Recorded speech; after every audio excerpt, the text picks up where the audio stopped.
ابو هريره رضی الله عنه روایت دی وی ابو بکر صدیق رضی الله عنه و عمر بن الخطاب رضی الله عنه پر دوانه راوتي د شپې یو ځای کې ناست نو اذ جاءهم النبي صلی الله علیه وسلم پیغمبر صلی الله علیه وسلم راغی ما اجلسکما ها هنا تاسو څه کوئ دوانه دلته ناستې د شپې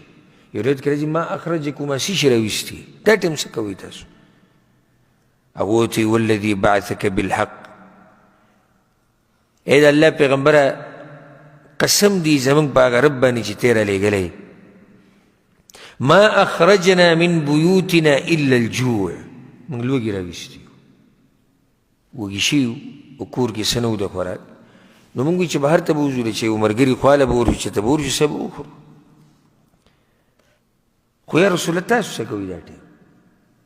زمون خو راوتي و د شپې خو تاسو دا ټایم څه کوئ دا خو ستاسو د آرام ټایم دی وی والذي بعثني بالحق زما دې په هغه رب باندې قسم وي چې زه یې رالیږلی ما اخرجني غیره زه هم دغه لوږې راویستی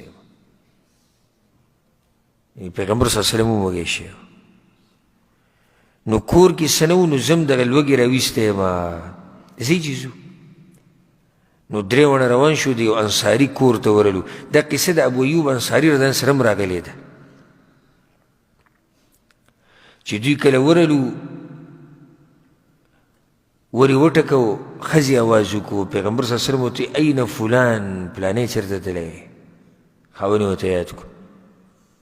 هغې ورته ذهب یستعذب لنا ماء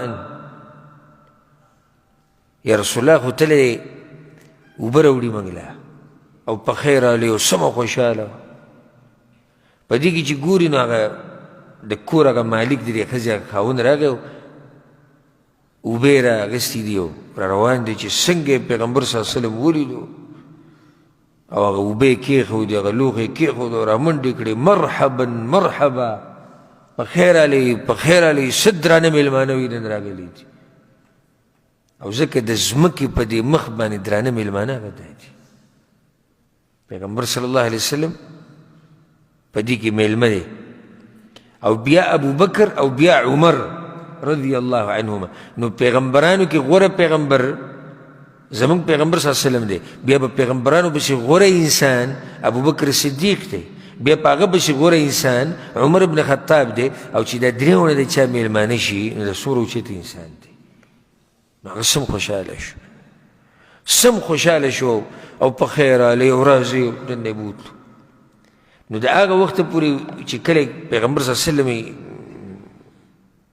کینو نو بیا لاړ کجوري یې راوړي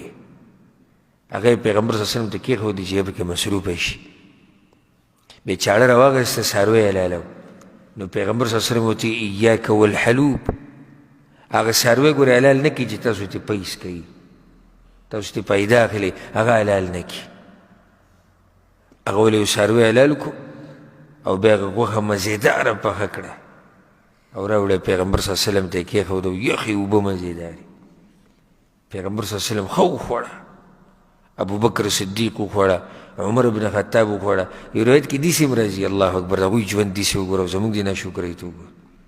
یو روایت کې داسې هم راځي چې ډوډۍ کې ترې لږه غوښه بنده کړه او صحابي له یې ورکړه دا ویسه فاطمې له یې ورکړه خپله لور یې ورته یاده کړه وایي د هغې هم سویمه ورځ ډوډۍ نه ده خوړلې د دې هلته ویسه او بیا پیغمبر صلی الله علیه وسلم ملګرو ته دا ووایي لتسألن عن هذا یوم القیامه د قیامت په ورځ به الله تاسو نه دې نعمتونو تپوس کوي د کور نه وایي وږي راووتئ واپس به ورته ماړه ځئ